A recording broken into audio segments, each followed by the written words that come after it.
My girlfriend has suddenly started to pretend like she's autistic, as she is literally convinced that she is after watching a TikTok video. But after dealing with this for so long, I finally snapped and told her that unless she gets an official diagnosis, she needs to stop saying that she's autistic, resulting in a lot of friction in our relationship and me wondering if I made a mistake, because right now I don't know what to do. Here's what happened. A couple of months ago, my long-term girlfriend watched a TikTok video that talked about the 5 signs that you might be autistic or something like that, and now she's utterly convinced that she's on the spectrum. When it comes to reasons why, she'll say that she's always felt just a little bit different, or she's never had many good friends and only trusted a few people. She'll say that she routinely does things like cleaning, and she's always had very specific hobbies like animals and books. Now, at first, I really thought she was joking, but soon she started beginning sentences with, well, as an autistic person, and she did this on a daily basis. Whenever she messes something up, she now says to me, oh, that's because of my autism. I don't always know when I do something wrong. She then started sharing Instagram reels about how hard it is to not be like other people. But here's the thing, she never had any problems reading faces or social cues, or socializing in general. She's a very open and extroverted person. She enjoys clubbing and concerts much more than me. Now, whenever we go out and meet new people, she makes sure to tell them that she's autistic right away, and it's insanely embarrassing to watch them slowly realize that she's talking out of her rear end. Yesterday at a house party, a couple we just met came up to me and started asking questions about living with an autistic person, and that made me snap. Like, I straight up told them no, she's not. When we returned home, I told my girlfriend to either get an official diagnosis or stop telling everybody about her autism like it's a fun personality quirk, because it's honestly embarrassing and frankly insulting to people with actual autism. When I said this, she started crying and told me that she doesn't need a diagnosis because she just knows. She then sarcastically thanked me for my support and then went to bed. And then today, she got up and went to work without saying a single word. So seriously, am I overreacting here? Am I missing something here? She never acted like this before. She's usually a rational, mature woman. And here's the thing, if she gets diagnosed, I will absolutely apologize, of course. But am I wrong to refuse to participate in something that I think is either a lie or a delusion? Because right now I don't know what to do. Okay, holy crap, I cannot even begin to describe how annoying this would be. First and foremost, I totally understand that maybe there's a possibility where she's actually having some kind of like self-discovery, where she's like, oh wait, maybe I really am autistic. But from the sounds of it, that doesn't seem like what's going on here. It really seems like she's latching onto this as a personality trait instead of like an official diagnosis of like who she is as a person. Like, she's really treating this like a trend or something like, oh yeah, this is so me, I'm so autistic. When it's like, are you kidding me right now? I know people who are autistic who are completely nonverbal. They can't function at even a base level as a human being. They need help with just about everything. And based on what the original poster is saying, his girlfriend is trivializing autism in a way that's like, oh yeah, this is trendy and this is just who I am. Like, holy crap, is this not okay? And the worst part about it is other people coming up and be like, wow, your girlfriend's autistic. What's that like? And it's like, good Lord, you're now sucked up into this. And it's like, dude, this is very frustrating. And I know for me in my life, I would be very pissed off if my partner dragged me into something like this without having some kind of like rational conversation or getting like an official diagnosis to be like, oh yeah, I guess she really is autistic and I just need to support her. And of course, apologize for being upset. But even then, it's like, dude, why drag your partner into this and put them in a weird spot? Especially when it seems like the girlfriend is literally faking it. Like, I just don't believe the way they're acting. So no, you didn't overreact. Your girlfriend is absolutely doing this the wrong way because it's putting you in a very unfair situation. And that's something that you definitely do not deserve. If you like Am I the Jerk, you're probably going to love Am I the Genius. Check it out, link down below in the description. Also, go to amithejerk.com/submit if you would like to submit your own stories. Am I the jerk for refusing to split the bill evenly after my friends ordered way more than I did? Because after I said no, I'm not gonna do that, they said that I'm making things weird and that I'm nickel and diming pretty much everything about the dinner. And now our group chat has pretty much never been the same, and I'm not sure if I'm in the wrong. Here's what's going on. Okay, so I went out to dinner last weekend with a group of friends I've known ever since college. There were 6 of us in total, and it was just meant to be a simple catch-up. Before ordering, one friend suggested we split the bill evenly to make things easier. Now, I didn't love the idea, but I assume we all ordered similar amounts of food, so I just didn't push back. But guess what? That's not what happened. I ordered a basic pasta and water, no appetizers, no alcohol, and my total would have been around $18 before tax and tip. Meanwhile, 2 of my friends ordered multiple cocktails, appetizers for the table, upgraded entrees, and dessert. One of them even ordered a $42 steak. And by the time the check came, the bill was much higher than I expected. When the server brought the check, someone immediately suggested splitting it 6 ways. But I said I prefer to pay for just what I ordered ordered since my portion was much less than everyone else's. And it's right at this moment that everything got really awkward. One friend said that it wasn't a big deal and that splitting evenly was easier. Another said we always split evenly and told me not to make it weird about money, but I explained that my meal cost less than half of what some people ordered. And then someone joked that I was being cheap, which really bothered me. But regardless, I stood my ground. And I said I wasn't trying to be difficult, but I didn't think it was fair for me to help pay for the other person's drinks and expensive meals. Well, eventually they agreed to split the bill by item. After that, the rest of the night felt tense. And since then, the group chat has been quieter, and one person posted a vague Instagram story about friends who nickel and dime everything. Now, I can afford to split the bill, but I seriously just don't think I should have to when I ordered so little. So am I the jerk here? Because this is honestly getting really frustrating. Dude, you're not the jerk. This is so dumb and petty. You only spent $18 on your meal. Why should you be expected to pay extra? And it honestly seems like they only wanted to split the bill evenly so everyone could order more expensive stuff. Because at the end of the day, oh yeah, someone else is gonna foot the bill. Especially someone like yourself who didn't order a lot. So no, you're not the jerk, and honestly, I think your friends are weird. Am I the jerk for not wanting a service dog at my house for Christmas? Because last year, my cousin brought their service dog and it urinated on my carpet. And I'm just trying to nip this in the bud ahead of time so that I don't have to deal with this ever again. Here's what's going on. Okay, for starters, I host Christmas for my family. We host a large Christmas Eve party every year, and I host because I've got a good house for it, and I'm pretty central to the extended family. Well, last year, my cousin had a service dog in training that she brought to Christmas Eve, and I was told this dog was maybe like a year old. I don't have much experience with them, and I've never really owned any. But not only did this dog urinate inside of my house, but there were other small annoyances that occurred as well, one involving my kid. I also did hear some complaints from another family member too. A few weeks ago, I asked around to see if my cousin was coming because I was going to nip this in the bud this year and ban it. I was then told by my family members that she wasn't coming, so I thought there was nothing to deal with. But then I got notice on Sunday that she in fact would be in attendance. So I called her yesterday to tell her that she could come, but her dog is not invited. Well, as you can imagine, this caused some drama. I've been told that her parents, namely my aunt and uncle, and her siblings are threatening to not come. If I'm being honest, it's been a complete nightmare ever since this happened. I've offered to let the dog stay outside, but it can't come inside. But I'm being told that apparently that's an unreasonable thing to ask of them. So am I the jerk here? Because right now I don't know what to do.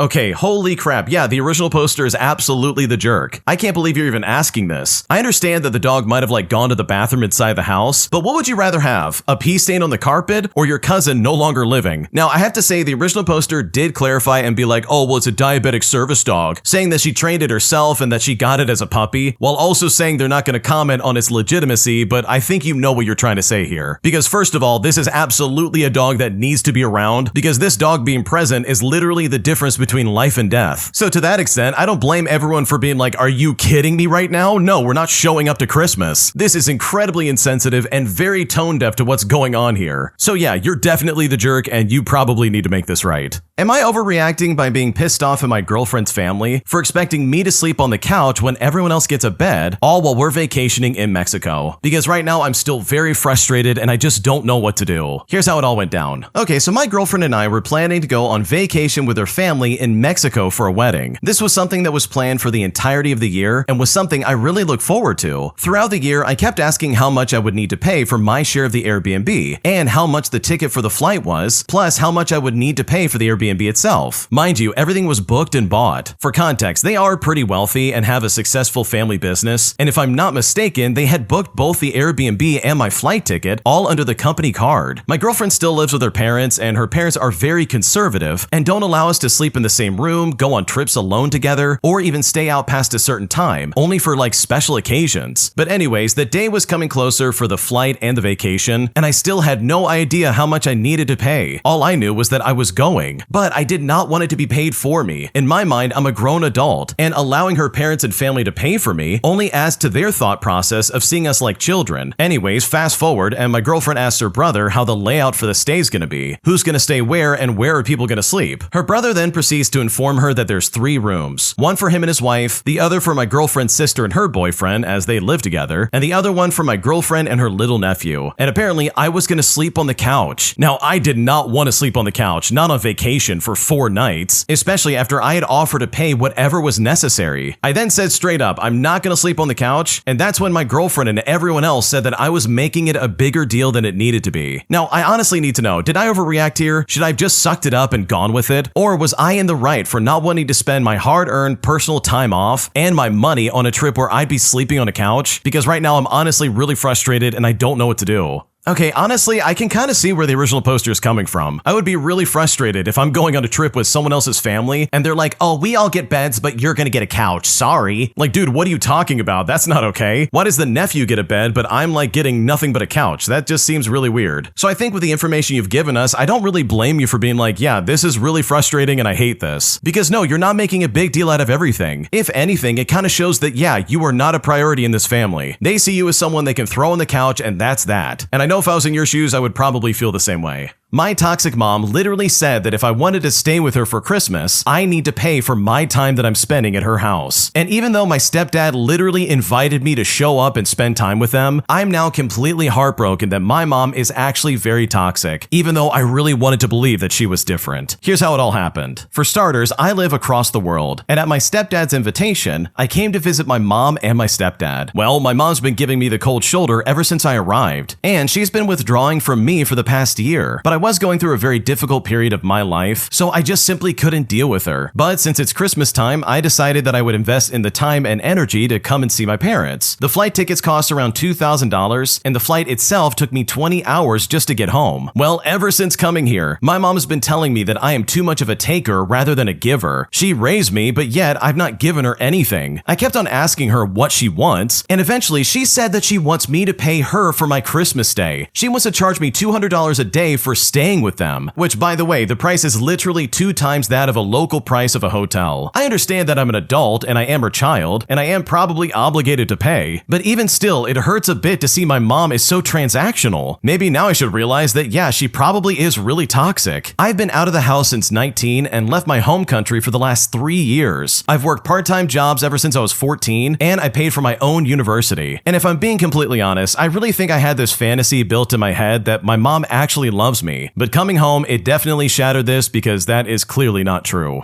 Oh man, I can't imagine coming home and my mom being like, oh yeah, you gotta pay to be here. When it's like, dude, my stepdad literally said, hey, come and spend Christmas with us. It's gonna be fun. Like, what the crap is going on? This is so frustrating. You're literally there by invitation and she's trying to be like, oh no, you're gonna pay. And it's like, well, dude, if I had known that, I would have just gotten a hotel. Like, what's going on right now? So yeah, I think your mom is very toxic and I'm so sorry that you have to deal with this. An entitled jerk gets shut down at a pharmacy as he tries to get mouthy with the wrong people at the perfect time. Here's what happened. So I just saw this very entitled man get shut down by 2 other guys at my local pharmacy counter, and my god, it was the most satisfying and glorious experience of my entire life. Now, for a bit of context, the usual pharmacy drive-thru is closed down, which really does happen whenever they're understaffed, which also means that you have to go in if you want to get your medicine. So now, when you go into the pharmacy, there's this long line with a very frazzled tech behind the counter. They have an electric kiosk to let you check in, and then they text you when you're next, but also they have a big electronic board with your first initials or the last 3 or 4 digits of your phone number to show your status. As it was my turn to check in, a very self-important man wearing sunglasses indoors with a little dog on a leash, which isn't allowed in the store by the way, tries to outmaneuver me to cut in front of me at the kiosk. But no, I don't think so. I basically leap in front of the screen, with this entitled jerk being slowed down by his little dog. And now at this point, everybody's just patiently waiting except for this entitled jerk. Everyone's being super nice to the pharmacy tech as it's clear that he's swamped and overwhelmed, except for this jerk who's in the corner. He keeps sighing and pacing, muttering under his breath, and mind you, he doesn't look sick or anything like he needed something super urgently. He just looks like and is acting like a jerk. Finally, this entitled jerk leans over another guy at the counter who waited in line and was up next for their medicines by the way, and just keeps motioning to the tech, waving his hand, shouting out, excuse me,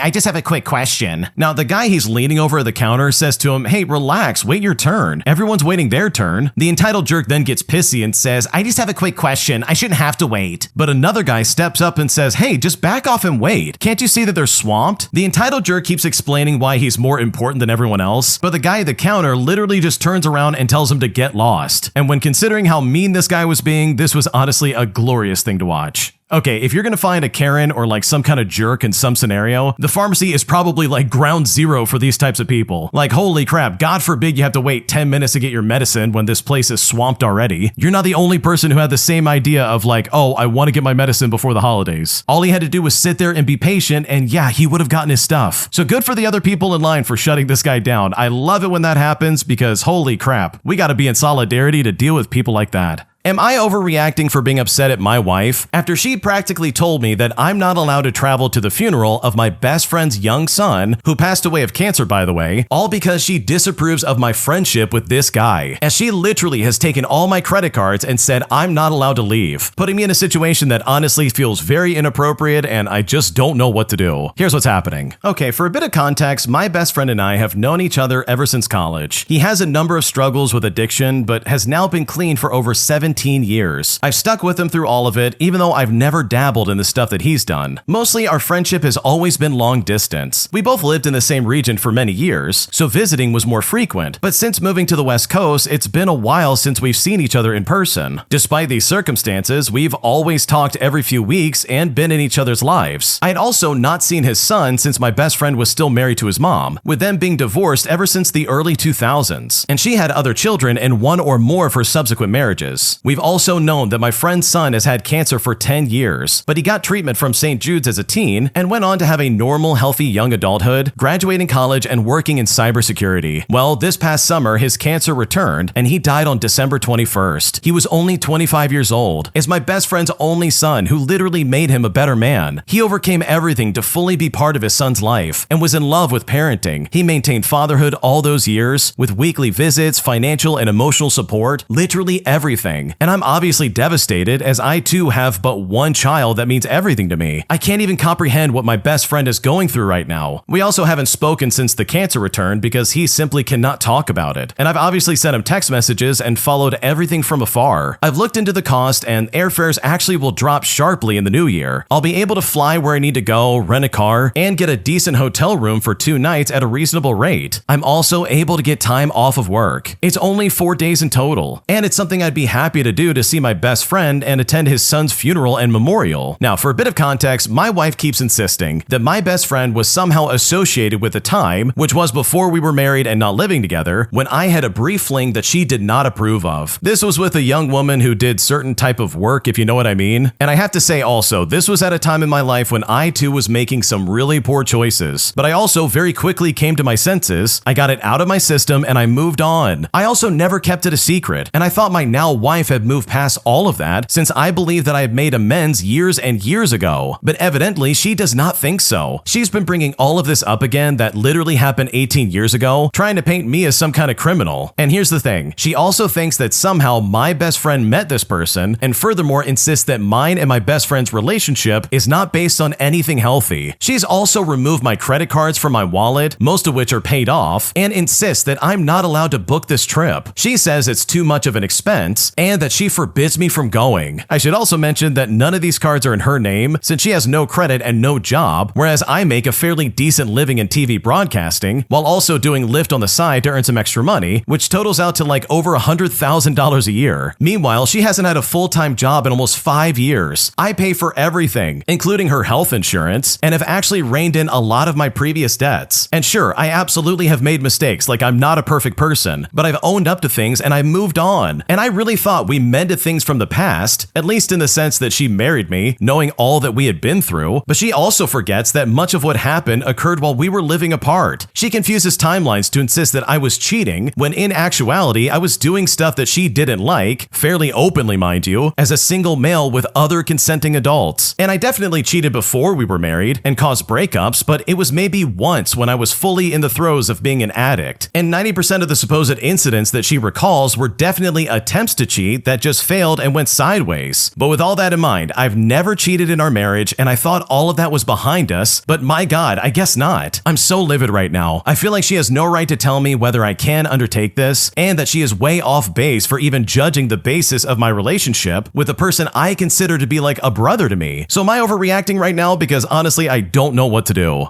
Oh man, this is a heavy one because there is a lot going on. First of all, yeah, it sounds like you had a crappy past and you made some serious mistakes. You attempted to cheat and you did like once, maybe, before you guys got married, and you also spent some time with ladies of the night apparently, if you know what I mean, which is also a terrible idea. Like, what were you thinking? But hey, dude, people make mistakes and it sounds like you made amends for your mistakes and moved on. You became a better person. You didn't do that stuff anymore. And in my opinion, that is really what should matter. So for your wife to step in and be like, oh, I can't believe you did that 18 years ago. Yes, I'm still holding a grudge. What's the problem? It's like, dude, let's look at the context right now. This guy's best friend's son literally just passed away. He stood by his side and been really good friends with him for a long time. And the least he could do is at least show up and be like, hey, I support you. I'm here for you. And I'm so sorry this happened. So with all that in mind, despite any kind of history you might have, your wife saying that you're not allowed to go, in my opinion, is insane. There is no good justification for that, especially with her taking your credit cards. Like, I would be very pissed off if someone took my credit cards and said, oh, you're not allowed to go. Like, dude, I'm a grown adult. I could do whatever I want. Like, you're definitely not going to control my life in some way that's inappropriate. So no, I don't think you're overreacting, and I think your wife is acting just a little bit insane. Because the way she's acting is completely unacceptable, and you definitely do not deserve this. My entitled toxic landlord tries to nickel and dime me and my roommates for everything that we supposedly broke, claiming that he has to now buy brand new stuff as we ruined everything in his apartment that we were renting. So we decided to get some revenge by quite literally dragging all the items he claimed were broken down to the local park where all the homeless people live and giving those items to them. And I've honestly never felt better about getting back at my landlord in my life. Here's what happened. Years ago, I moved into a new apartment while studying abroad, and the landlord was, well, let's just say he was a real shark. The guy had a dozen properties rented out to students and a reputation for squeezing every last penny out of his tenants. By coincidence, I ended up dating a fellow student who happened to rent from him the next building over and who moved out 6 months in. So I had advance warning of what to expect on move-out day. When she moved out, she had broken a single plate and lost a fork, so somehow got charged for an entire new matching set of plates and cutlery. She even replaced the plate and fork herself, but that wasn't good enough for Mr. Shark Lord. No, he insisted on billing her for a full brand new set. And of course, she learned later on from her ex-flatmate that he only replaced the missing items and then pocketed the difference. I mean, just imagine the profit accumulating over the years over a dozen apartments, when for every student you charge the price of a new set, but actually only buy one replacement set for one fork here and one glass there, pocketing the difference the entire time. Sure, it's not shady, but it is utterly petty. Now, when myself and my best friend had moved in, the landlord proudly tells us about the brand new mattresses in our rooms. Well, a year later, when my friend was moving out, we did a massive deep clean, left the place absolutely sparkling clean, and made sure to replace anything that was missing. But of course, during the inspection, the landlord found fabricated issues, and surprise, surprise, he deducted and withheld my friend's entire deposit, mostly on the basis of the mattress being slightly stained and needing replacement. And my friend was understandably fuming. But right then, we had a thought. If he was charging us for a new mattress, then my friend had technically just paid for this one, so technically it was his. And equally technically, it just wouldn't be considerate to leave personal belongings cluttering up the landlord's apartment after we moved out, now would it? I mean, moving out does mean moving out, right? He couldn't take the mattress on the plane, obviously, so we hauled it down to a nearby park, where some local homeless people hung out, and we decided to donate it right then and there. Fast forward a few days, and I'm still in the apartment and about to move out shortly, with my friends already gone, and I hear the landlord arrive to show the room to a new tenant. I hear the bedroom door open, and then this guy goes into a rage. He starts to scream, "Where is the mattress? You mean I have to buy a brand new one?" And when he started screaming, I almost lost it right then and there. But I held my composure and I played dumb, listening to him fume about all that's happening in front of him. And you know what? A few days later, when it was my turn to leave, I knew that I was getting nothing back from my deposit. So I too was going to take all of my personal belongings with me. So I took everything that I had paid for. I took the mattresses, the plates, the cutlery, the glasses, and even the light bulbs. And trust me when I say this, the friendly neighborhood hobos made out like absolute kings. Wow, that landlord is a piece of garbage. This guy literally is trying to be like, oh yeah, you owe me a new mattress, when in reality, he already gave you a mattress that looked like garbage. Because sure, as a new tenant and as a college kid, your first instinct isn't going to be to take pictures of everything, just in case this landlord is going to try and like screw you out out of your money. So in my opinion, I love the fact that you guys did this because this guy absolutely had it coming. Because if this guy's gonna try and like nickel and dime everybody who comes in and out of his apartments, then he absolutely deserves to deal with the consequences. If you like Am I the Jerk, you're probably going to love Am I the Genius. Check it out, link down below in the description. Also, go to amithejerk.com/submit if you would like to submit your own stories. Am I the jerk for refusing to share my bed with my 14-year-old brother when my family visits me? Because right now, I'm being called difficult for not wanting this to happen, and at this point, I really don't know what to do. Here's what happened. I'm a 22-year-old female, and I moved recently to another country, and I share an apartment with my dad. It is a 2-bedroom, and I took the master bedroom because my dad isn't there as often as I am, and I have more things than him that wouldn't fit in his room. And you know what? He's fine with it, because he lives there only 1/4 of the time, and I live there full time. Also, I can't move out because they won't allow it and see it as me abandoning him. My mom and little brother visit us often, and they visited for a month recently, and my little brother insisted on taking my room. My mom slept with my dad, and I was asked to share a bed with my brother. Now, I didn't want to, obviously. What kind of 22-year-old wants to share a bed with her 14-year-old brother for a month? He moves a lot in his sleep, and I can't sleep peacefully. I slept on the sofa for the entire month, and I got called difficult and selfish the entire time. Now, my family wants to visit again in a few months, and obviously, I asked about the sleeping arrangements, and I even got called annoying for even asking. I asked if my mom and I could share my bed, and my brother sleep in my dad's room with him. Well, my brother refused to do so. He wants to sleep in my room because it's bigger, which I don't understand, and it upsets me that my mother will force me to allow it. I don't have my own choice, even though I live far from home. They are coming for only a week, but I still don't want to sleep in the same bed with my brother. I don't understand why he can't sleep with my dad. I mean, my dad would also just move to my room. I also will be working, taking classes, going to the gym when they're there, so it's all just going to be so difficult for me. I struggled a lot the month they were there because I barely got any sleep. I feel like other parents would have boundaries and have younger siblings respect their older siblings' space. And I think the only way they would respect my space is if I got married. I mean, everybody in my family gangs up on me and makes it out as if I'm the problem, so I'm genuinely confused. Now, I did suggest that my brothers sleep on the couch, but they wouldn't even consider it and got mad at me for even suggesting it. If I downsized to a smaller room, my brother would still want to sleep in the master bedroom because he likes that bed, and my parents wouldn't get to sleep together either way. It's also important to note that culture is a big aspect of all of this. I'm South Asian, and it's nothing like Western culture. I can't simply move out. I'm not sure how to insist he takes the couch either. My mom keeps talking about how I've changed and how I don't like to share beds with them anymore, and I genuinely think that she will just tell him to get on my bed, and I can't just shove him off because he's heavy. My 30-year-old sister doesn't see an issue with this either, and they all think I'm strange for finding it weird. So am I the jerk in this situation? What should I do? No, you're not the jerk at all. I totally understand there's a cultural difference going on here, but seriously, that does sound incredibly strange. Even from a sibling perspective. Like, you know for a fact your brother's gonna be annoying, and he's going to disrupt your sleep the entire time. So even from that angle, I wouldn't want him to sleep in my bed either. I don't know why he can't just get an air mattress, throw it on the ground, and be like, there you go, sleep on that. Like, that really would solve everybody's problem, and then nobody has to have their personal space like invaded constantly. So no, you're definitely not the jerk, because the way your family's acting, in my opinion, is incredibly annoying. Am I the jerk for not allowing my brother to move in with me and my mom after I just bought a new house, knowing that he would absolutely trash the place? Here's what happened. Okay, for a bit of background, I'm a 25-year-old female, and my mom and my brother, who's 30 years old, all live together in a small 2-bedroom apartment in the city. My mom and I each take a room, and my brother lives in the common space. I moved in with my mom in 2018 since she lived less than a mile down the road from the college that I was attending. And in 2019, my mom forced my brother to move in after an accident. And just as a bit of reference, my brother and one of his friends were out drinking one night, and on the drive home, they crashed headfirst into another vehicle. The girl in the other car was fine, other than a head injury, and my brother's friend was also fine, other than a concussion and a sprained wrist. But my brother, on the other hand, was ejected from the vehicle because his stupid idiot self didn't put a seatbelt on, and he was severely injured. He had a broken collarbone, a nasty upper arm gash that ended up getting infected, a broken femur, a dislocated hip, and a fractured pelvis. After a month of recovery and a year of physical therapy, the doctor gave him the all clear, and thankfully he has full mobility. Anyways, during COVID, my mom lost her good paying job, so I got a part-time position at a bar near our home to help cover the cost. Since classes had been moved online, I was taking longer to finish my degree, but I am happy to say that back back in May, I graduated and I got a great job as a traveling nurse. My brother, on the other hand, has done absolutely nothing to help either of us out and even seems to be making things worse. Before the accident, he was attending university and he had a job, but since he's moved in, all he's ever done is sit around and play video games. He sleeps all day and is up all night. He never cleans up after himself, and he is a slob in general. I know he didn't live like this before, so I'm not sure what caused the change in him. I will come home after days away, and the house is absolutely trashed. There will be dishes piled in the sink, trash overflowing, as well as dirt trashed throughout the apartment. When I bring it up, he always says he's too tired or he forgot. My mom is starting to get old, and honestly shouldn't have to clean up after my adult brother. So I'll spend the next few days cleaning up, but once I leave and come back, it's just dirty again. After a lot of overtime and saving, I have a decent amount for a down payment on a house, and last month I signed the papers for a nice 4-bedroom, 2-bath house with a small 2-car garage, and it all sits on a decent 3 acres of land. I am proud to finally have a place to call my own. I told my mom she is more than welcome to come live with me since I know she won't be able to afford the apartment on her own, but my brother can't move in with her because I want my new house to stay nice, and I know he would just trash it like he did the apartment. And now my mom and my brother are calling me a jerk for not letting him move in with us, with my extended family chiming in with the exact same thought, but honestly, I feel like I'm not at fault here. So honestly, am I the jerk in this situation? What should I do? No, I don't think you're the jerk at all. This is your house, and you really can decide what you do and don't want in your house, and it sounds like your brother would be an awful roommate. Like, he clearly doesn't care about the space he's living in, and sure, he went through an accident and he had a lot of rehab, but it's the fact that he's unwilling to do anything around the house, and he's not willing to like clean up after himself. That, in my opinion, is completely unacceptable. So no, you're not the jerk for not wanting him around, because honestly, he sounds like a very messy roommate. Would I be the jerk if I wrote an anonymous Google review on my boss for parking illegally in a handicap spot at my job? Because honestly, as someone who needs that spot, I'm incredibly frustrated and I don't know what to do. Here's what happened. I'm a 23-year-old female, and I have a physical disability, and I also have a handicap parking pass. My work parking lot is medium-sized, and there's only 2 designated handicap spots with only 1 right next to the entrance. It's especially helpful during the winter when the walk to the building is icy and harder for me to manage with my condition. Well, my boss and his wife constantly parks in the handicap spots despite not having a pass or any reason to need it. I haven't directly confronted them, partly because they're my boss and partly because they're generally not very approachable. However, when our admin made a comment about what if someone needs it, he said to us, "Well, I don't care, I own the lot." I've also mentioned to coworkers how frustrating it is, and they agree, but none of us feel like we can do much. And that's when I had a thought. I'm considering leaving an anonymous Google review for our workplace, mentioning that the owner parks in the handicap spot illegally. I wouldn't call them out by name, but I'd make it clear that it's an issue at our location. My hope is that the company or my boss would see it and start rethinking their parking habits. But part of me feels guilty, and I worry it might create tension or even get me in trouble if they somehow find out that it was me. So would I be the jerk if I post this review instead of speaking up directly, or should I just suck it up and try to find another way? What should I do? Okay, first of all, you wouldn't be the jerk if you left the review, but trust me, there are better ways to get it through their head that they can't do this. Because I know if I was in this situation, and I can only speak for what I would do, I absolutely would take pictures and call the police. I would tell them straight up, listen, I have evidence that someone is parking illegally in the handicap parking spot. And then I would literally just let nature take its course. And I would even call the non-emergency line if I was worried that maybe this would get me in trouble. Even though I'm pretty sure it would be very illegal for them to try and like fire you over something like this, because these people honestly shouldn't be doing this in the first place. So no, you wouldn't be the jerk for leaving a bad review, but in my opinion, I think that you would be well within your right to escalate this further if you truly wanted to. Am I the jerk for losing my composure at a family gathering after my brother intentionally hides my belongings and then taunts me by saying that no one will believe me if I do happen to say anything? Because right now I'm still incredibly angry and I don't know what to do. Here's what happened. Okay, so I ended up calling my brother out in front of our family at a recent gathering. My bag was sitting on a table at the entrance of where we were, and this bag contains my keys, my phone, my kids' medicine, and a lot of other stuff. I literally watched my brother pick up my bag and take it into another room. I soon made my way to where he was, and I asked him to hand it over, stating that I observed him picking it up and walk away with it. With a smile on his face, he suggested that I go tattle on him, saying to me, "No one will believe you. I always win. Go ahead, see what happens," while claiming that he doesn't have it. So I made my way to the room where his wife was, stating what had just happened, and then then I asked her for her help. She then went and talked to him and then returned to tell me that he didn't have it and for me to just leave him alone. He then sticks his head around the corner and smirks, mouthing the words, "I told you so." I then gathered my partner and our kid, and I said that we needed to leave. I didn't swear or name call, but I was not cool, calm, or collected in my haste. And this isn't the first time something like this has happened where I've been on the receiving end of his nonsense. I was then reprimanded by a handful of people for being over the top and that my behavior was concerning.